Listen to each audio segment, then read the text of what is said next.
Ребят, всем привет! Уже была тема на канале про замену штока в гидроцилиндре. Но вот не могу опять не заснять, потому как все равно чуть-чуть ситуация новая. Теперь мы уже в Японии находимся. Соответственно, нам нет смысла покупать просто метражом, отдавать токарю. Вот такой вот мы у дилера заказали оригинальную запчасть. Вот такая красота пришла. Дилер у нас тут рядышком. И вот, собственно, почему. Экскаватор Kubota U30-5 с телескопом причем.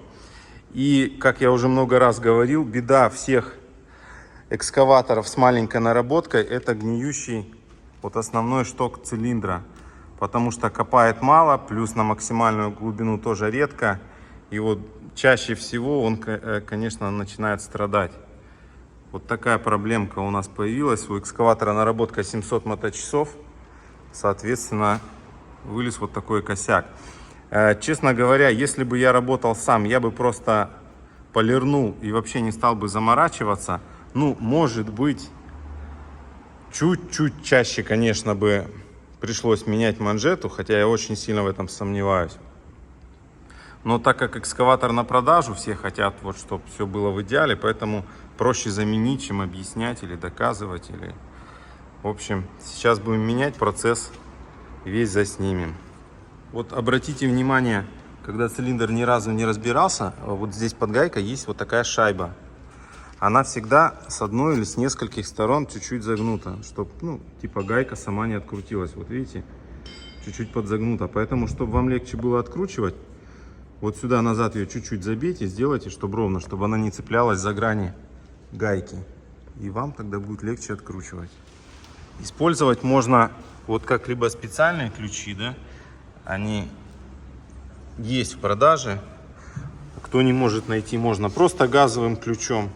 Если уж совсем тяжело, тогда можно просто пробовать зубилом. В принципе, тоже у людей получается просто зубилом потихонечку долбить. Ну, не острым зубилом, конечно же. И тоже можно открутить эту гайку. Само собой, труба, без нее никуда. С первого раза очень редко получается прям крутануть.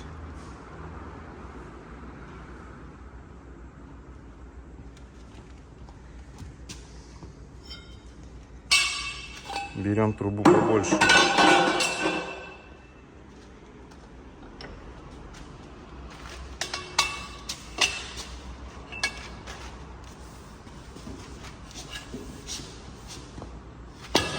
Вот так вот. Большая труба решает. Обязательно иметь емкости, чтобы слить гидравлику. Шланги вот эти надо будет открутить.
Так, мы подвязали, чтобы у нас не упал цилиндр.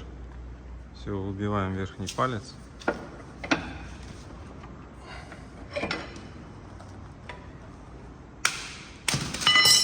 Шайбочка выпала.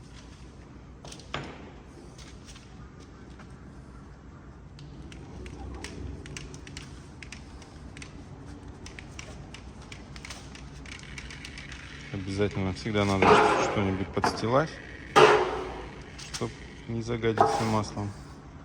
Газетки мы аккуратненько выкинем, все протрем.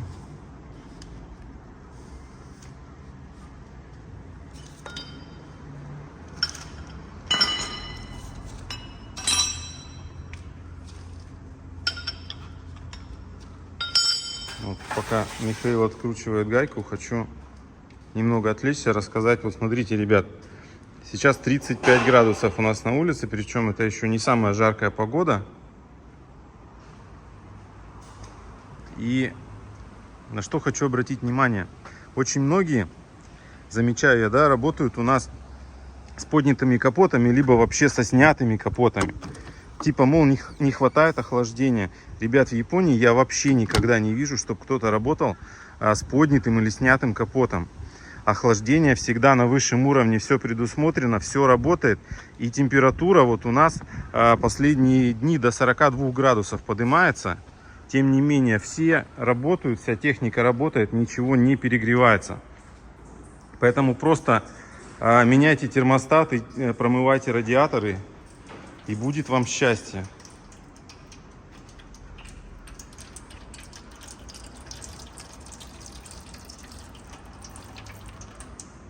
Вот сейчас надо приготовиться будет чуть больше масла. Наверное, ведерко, может, возьмем все-таки. Михаил говорит, нет. Сейчас мы все маслом, наверное, уделаемся.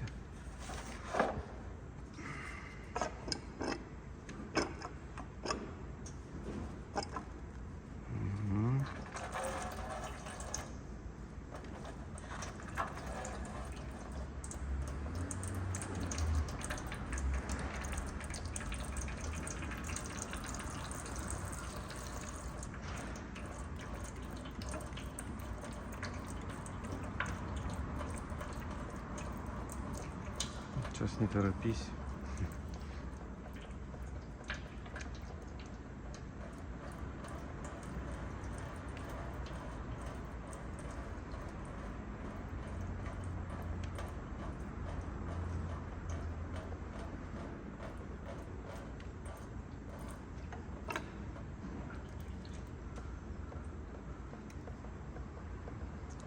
Гайка вышла, остался поршень. Сейчас главное без резких движений, чтобы масло не ливануло, потихонечку, аккуратно вытаскиваем, и все будет хорошо. Масло с цилиндра сольется.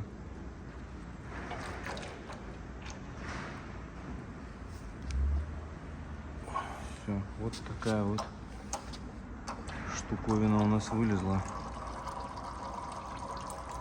Сейчас надо будет выкрутить стопорный шестигранник с гайки перед тем, как начать откручивать. И обратите внимание, обязательно под ним очень часто, практически всегда бывает еще шарик, металлический шарик. Обязательно также его вытряхните под шестигранником, потому что если этого не сделать, резьбу вы просто убьете.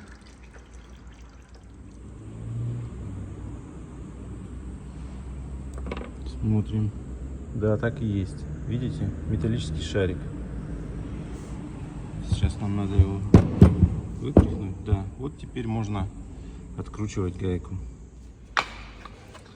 Вот так мы закрепили шток. Монтировка под экскаватор.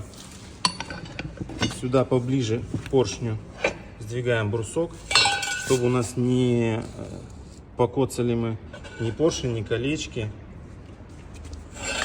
Само собой труба. Ну и пробуем. Опять же, гайка, как правило, тоже сидит на резьбовом клею. Ну, тут гайка поршень, да, 2 в 1. Все, отлично открутилось.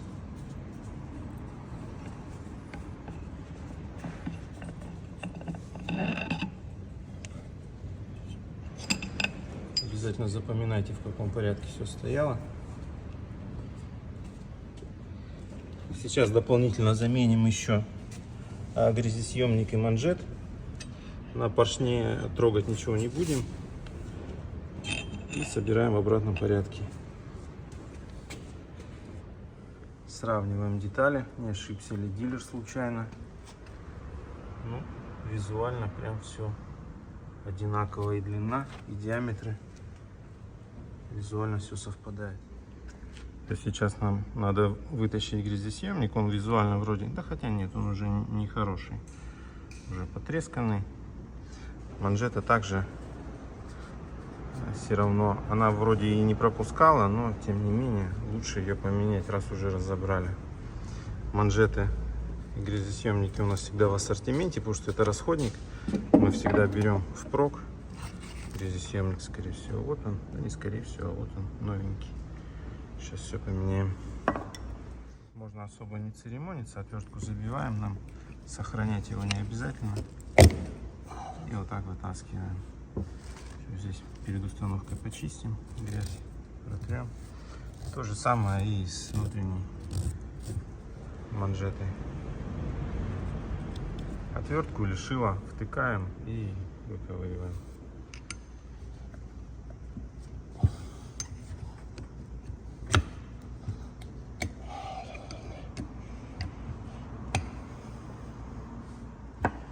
Да, если вы вдруг вытащили и забыли, какой стороной, сомневаетесь, какой стороной он стоял, всегда к маслу вот этой юбочкой. То есть откуда идет масло, вот этой юбкой туда. Вот эта сторона прямая на выход. Циферки здесь всегда есть. Все тщательно промываем, протираем. Вот мы уже подобрали по размеру.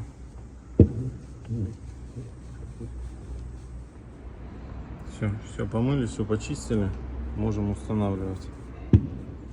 Здесь надо смазать.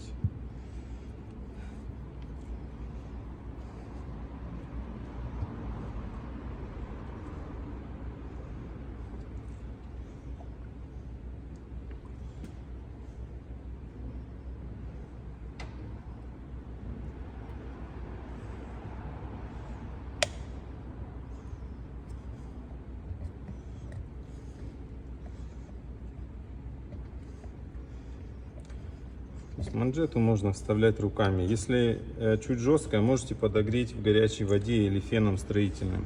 Так как у нас на улице сейчас температура близко к 40, в принципе подогревать ее не требуется. Она достаточно мягкая и эластичная. Все, дома. Отлично. Ну, вот мы сейчас надставим головку, чтобы нам запрессовать грязесъемник. Ну, в принципе, можно просто ровным бруском, доской.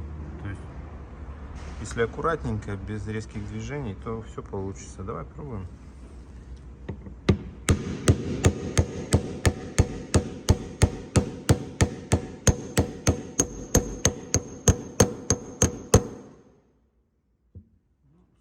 Все, он на месте.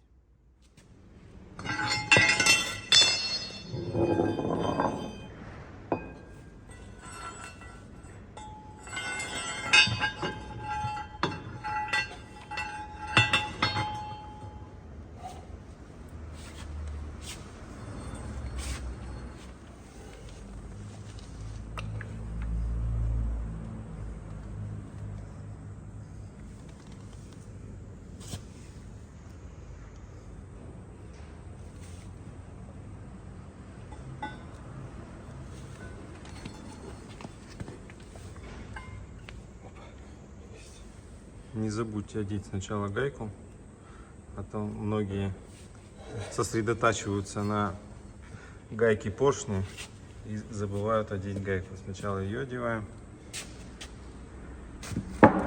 и в обратном порядке одеваем все втулочки, шайбы сюда и накручиваем уже поршень. Сейчас пробуем.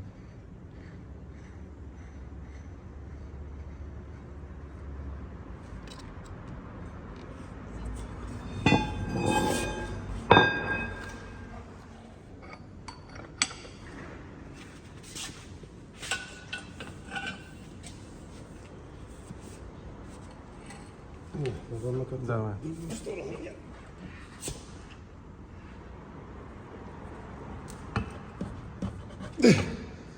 Есть.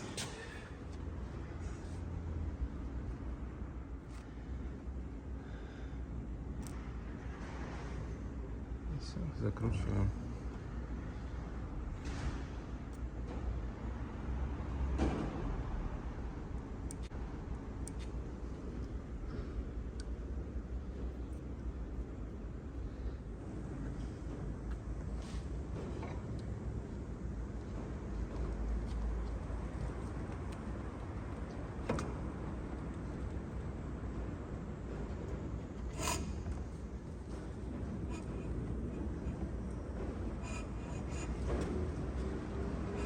До конца можно не вставлять, гайку просто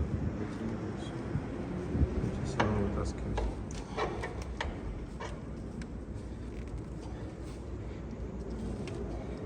Ну, собственно, все. В обратном порядке все собираем. Гайку затягиваем, шланги подсоединяем.